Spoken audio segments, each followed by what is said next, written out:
je vous retrouve aujourd'hui avec une nouvelle vidéo. On continue dans notre petit carnet d'été avec ce voyage sous les mers. Enfin, c'est sous la mer d'ailleurs, vous verrez le titre de ma page, c'est sous la mer, mais enfin sous les mers ça marche aussi. Je continue toujours ce gros carnet. Il n'est pas fini, hein, donc il me reste encore quelques doubles pages à faire, mais il s'épaissit de plus en plus. Donc, je vous le remontre un petit peu rapidement. Quand je l'aurai terminé, je vous ferai de toute façon une vidéo rétrospective de ce carnet, ce qui me permettra de prendre le temps de vous parler peut-être un peu plus précisément de certaines pages, de revenir aussi sur des questions qui m'ont été posées, aussi pour vous répondre. Je vous en parlerai sûrement aussi si je fais un blabla au mois d'août ou à la rentrée en septembre, je ne sais pas encore. Je vous en parlerai aussi à ce moment-là.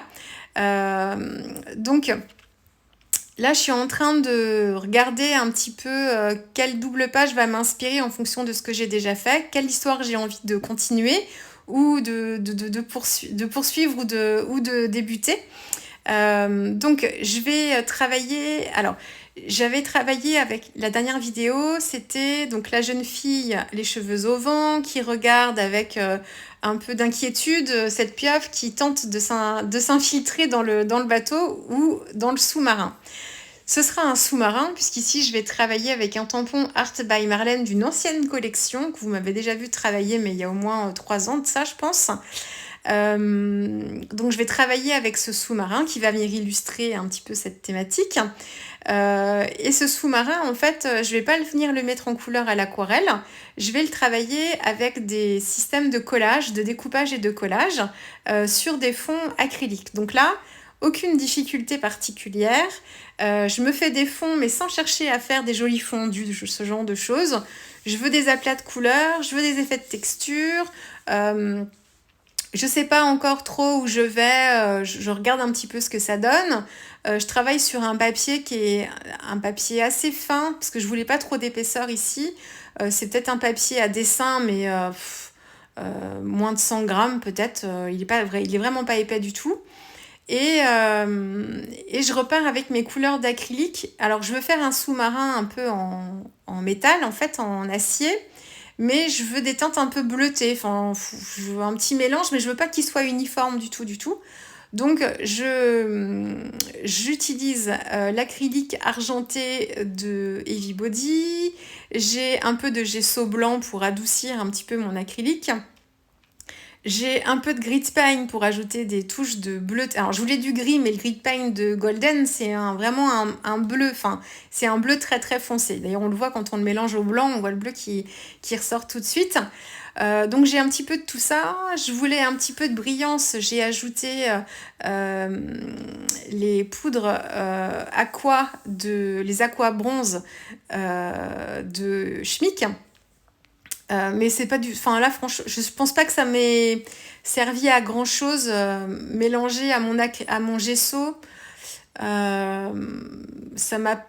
Autant sur les fonds gel presse, j'y voyais vraiment un ajout de quelque chose. Enfin, il y avait vraiment un intérêt. Autant là, mélangé à l'acrylique, vu que j'ai déjà de l'acrylique en fait argenté, je suis pas, enfin, j'ai pas vraiment vu l'effet.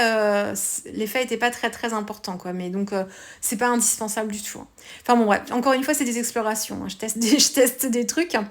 Et donc j'ai fait mes fonds comme ça, et comme je trouvais que c'était un petit peu trop bleu, j'ai rajouté un petit peu de noir, de l'acrylique noir, mais vraiment très très légèrement, et ensuite j'ai passé mon brailleur par-dessus pour me créer des effets de traîner un peu, vieillir un petit peu mon papier, et ça m'a donné vraiment des effets comme si j'avais de l'acier brossé en faisant comme ça. C'était pas...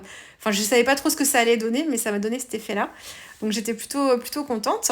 Et puis ensuite, une fois que ça a été sec, j'ai fait mes tamponnages et puis je viens faire mes collages. Donc je tamponne plusieurs fois mon motif de bateau, enfin de sous-marin. Je l'ai tamponné sur un papier blanc en fait pour avoir un fond. Et puis ensuite, je viens coller mes éléments parce que ça me faisait penser à un sous-marin vraiment fait de morceaux de tôle différentes qui ont été assemblés les unes aux autres. Donc je voulais des effets en fait d'épaisseur vraiment au toucher. Alors parce que les effets d'épaisseur, on peut les faire de façon dessinée avec le jeu d'ombre pour créer du volume en fait et créer un effet 3D sur quelque chose de plat, sur une feuille de papier. Donc ça aussi c'est possible. Mais là je voulais vraiment que qu'il y ait une sensation au toucher aussi, que vous verrez pas vous, mais et qu'on ait vraiment des effets, des différences en fait et des effets de texture, d'épaisseur différentes. Donc j'ai fait plusieurs morceaux. Et puis là, après, on se laisse aller. Il n'y a pas forcément de règles. Hein, ça dépend comment vous êtes inspiré. Donc voilà. Et le hublot, en fait, je l'ai fait en épaisseur pour qu'il ressorte un petit peu plus. Donc j'ai travaillé comme ça. J'ai rajouté un peu d'ombre avec mon Stabilo Hall pour renforcer ces effets-là. Et j'ai ajouté un petit peu d'un crayon gel, en fait, métallisé argenté à certains endroits que j'ai estompé au doigt.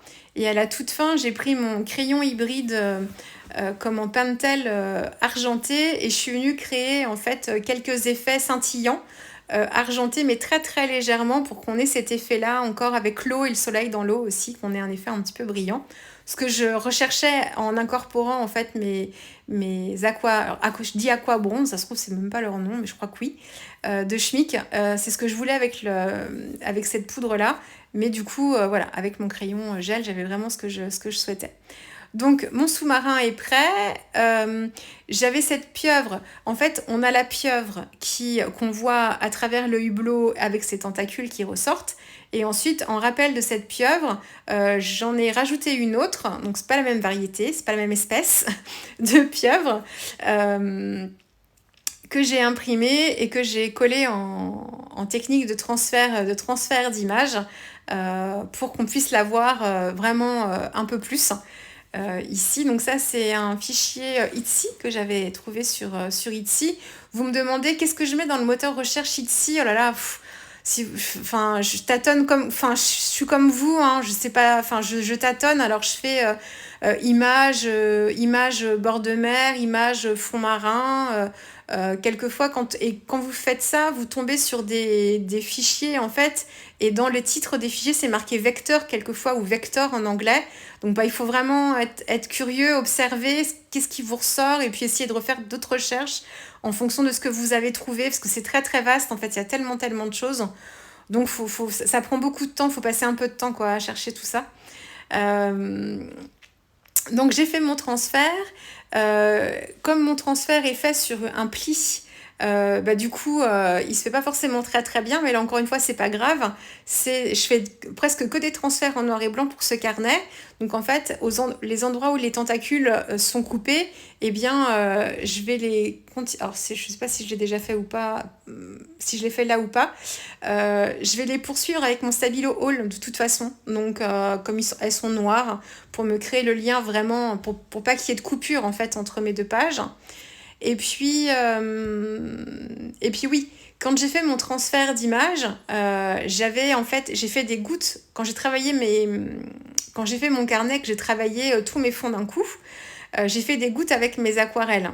Et en fait, sur des fonds qui étaient un petit peu travaillés soit au gesso, soit à l'acrylique, ça je vous en ai déjà parlé, l'aquarelle ne rentre pas dans les fibres de papier, elle sèche, mais elle sèche en surface.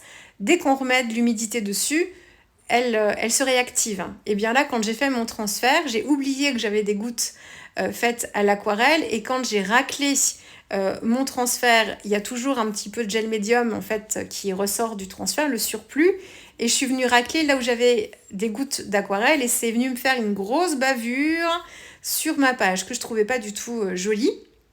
Donc c'est pas très grave, hein. Donc du coup j'ai été obligée de recouvrir ça avec de l'acrylique blanche. Mais l'acrylique blanche, à son premier passage au contact de l'aquarelle, elle va faire réagir l'aquarelle encore et elle va se teinter de bleu. Donc il faut faire plusieurs couches. Donc vous faites une première couche avec l'acrylique blanche, elle se teinte de bleu, c'est normal. Vous séchez bien, vous recommencez autant de fois qu'il faudra pour que vos bavures, si vous en faites comme moi, soient estompées et camouflées. Et du coup, j'ai poursuivi, en fait, je voulais pas juste du blanc comme ça. J'ai poursuivi et j'ai retravaillé avec mes acryliques turquoise. J'ai du beige, du turquoise, et du grit paint. Et j'ai fait plusieurs passages, plusieurs couches comme ça pour me créer un effet de fond comme ça au-dessus. J'ai collé mon sous-marin ici. Donc là, le sous-marin, il est collé donc au niveau d'un pli. Donc j'ai juste fait en sorte que là où j'avais le hublot sur lequel j'ai rajouté du rhodoïde, eh bien j'ai juste fait en sorte que cette partie-là ne soit pas dans un pli. Donc je l'ai avancé mon sous-marin de façon à ce que le hublot soit sur une partie bien plane. Et j'ai collé mon sous-marin comme ça. Et ensuite, il vous faut de la colle forte. Donc la Tacky Glue Turbo est très efficace pour ça. Et comme ça, quand je plie mon carnet, le bateau se plie bien. Et alors, ça fragilise au niveau du pli, hein, il faut l'accepter, parce qu'effectivement, à force de le plier, de l'ouvrir, de le refermer, ça va fragiliser le papier, mais bon, ça va plutôt bien. Et puis, j'ai complété en haut avec des feuillages que j'ai dessinés moi-même. D'abord au Posca ivoire, après je l'ai rempli avec le Posca beige, et ensuite je trouvais que ça faisait pas très bien fini.